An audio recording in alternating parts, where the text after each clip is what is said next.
Hello everyone, this is a CFD analysis of laminar flow through a pipe using ANSYS Fluent. The agenda of the video is as follows: importing the mesh file, setting up the ANSYS Fluent case, running calculations, post-processing using CFD post, comparison with the analytical solution. From inside the ANSYS Workbench interface, click on Fluid Flow Fluent. We will save this project in a particular directory of your choice. I am saving it in ANSYS working directory. Let me give some name, pipe flow tutorial.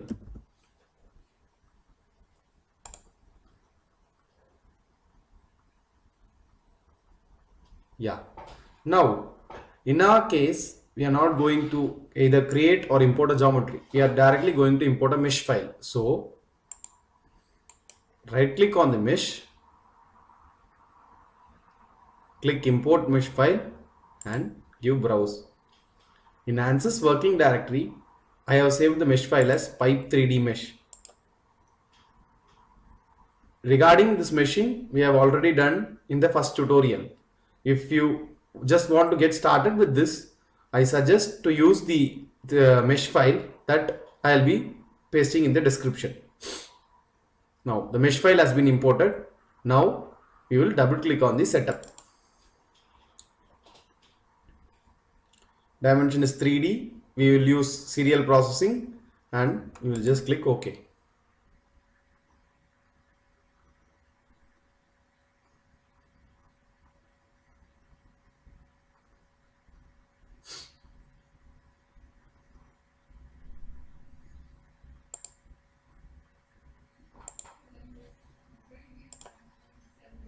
We are now in the Fluent interface.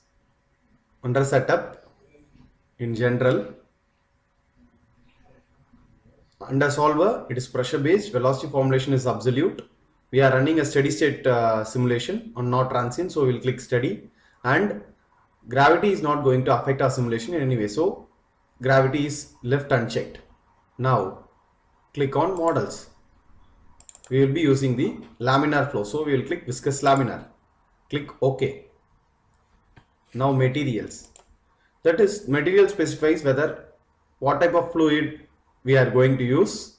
So we are going to use water as our fluid here, but the default material is air. So to add water to it, click create edit and go to Fluent database, select water, liquid air, click copy and then close.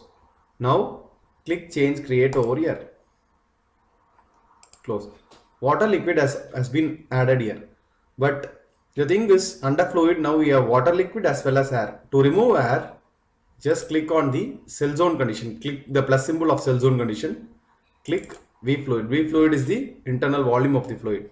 Now material name for V fluid is given as water, so air, we have to change it to water liquid. Click OK. Now our material has been changed inside the fluid domain that we are going to solve. So now again click on material, click on air and delete it. So now our fluid is water liquid. Solid part we need not worry about, it is aluminum or any other thing, because our domain is completely fluid and solid part is of no significance to us. Now going to the boundary condition, double click on the boundary condition, click inlet. Our inlet is velocity inlet. So just going back to my Excel file, we are using the fluid as water. These are the properties: viscosity, density and kinematic viscosity. We are going to do simulation with a Reynolds number of 500. So for that Reynolds number, we are calculating the velocity. Reynolds number is rho Vd by mu. From reverse calculating it, we can get the velocity of water. It is 0.05024. So velocity inlet, edit, inlet value is 0.05024. Just make sure that 0.05024. Okay. This is our velocity. Now initial gauge pressure is 0. We need not worry about that. Click OK. Now our outlet. Our outlet is open to atmosphere. That is open to atmosphere. So that will be pressure outlet. And the value is 0 because the atmospheric pressure is, we all know that it is 1 bar. But we are using gauge pressure over here. For 1 bar, if we convert it to gauge pressure, which is relative pressure, it is 0. Click OK. Now wall, the type of the boundary condition is wall. It is already stationary wall, so no slip boundary condition. Click OK. Now we have given the boundary conditions. Click reference values, compute from inlet. Okay, done. That we have done. Solution methods, simple. We can use as it is simple. Gradient pressure is second order, momentum is second order upwind. What people generally do is give like linear pressure, linear momentum, first order upwind to run few iterations, first few iterations, and then they stop the program and switch to second order. This way we can stop the reverse flow, but in our case it is a simple problem, so that we can just get started with second order itself.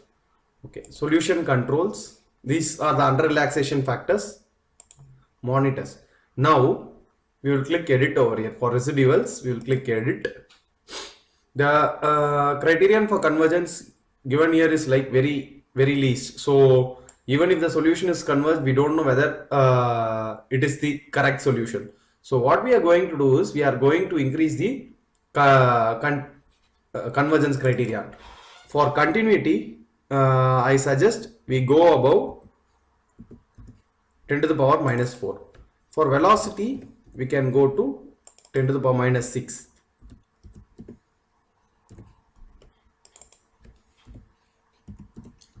This I am doing because in our case the velocity is also very low, like 0.05 meter per second. Velocity itself, actual velocity is itself in is the order of 10 to the power minus 2. So it is better that we give a very low value of convergence criterion, so that we are absolutely sure with the results. Click OK.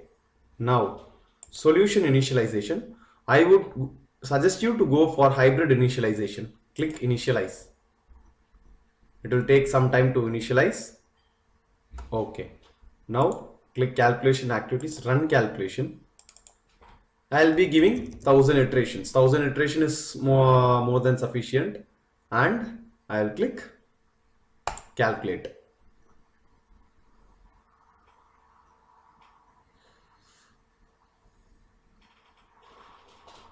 Now the solution will run.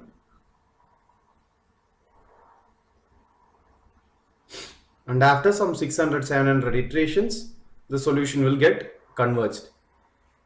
We can see that the x, y and z values of velocity are well below the 10 power minus 6 mark, but the continuity is not going below 10 power minus 4. It is of the order of 7 into 10 to the power minus 4. It is not an issue, but you can see that the continuity residual of the continuity is like pretty straight. So our solution is nearly converged. It is not getting converged only because of the criterion we set. So but the actual thing, if you get a flat line like this for continuity, it is more often the case that the solution has converged. You will let it run for some time. It has reached 1000 iterations and our calculation is complete. We click OK. Now to save the project, click File, Save Project. Done. Okay. Now if you see again to the answers workbench, it is given that the solution is complete. You will get a tick mark over here. Now we have to just proceed with the result section. We will go and close Fluent.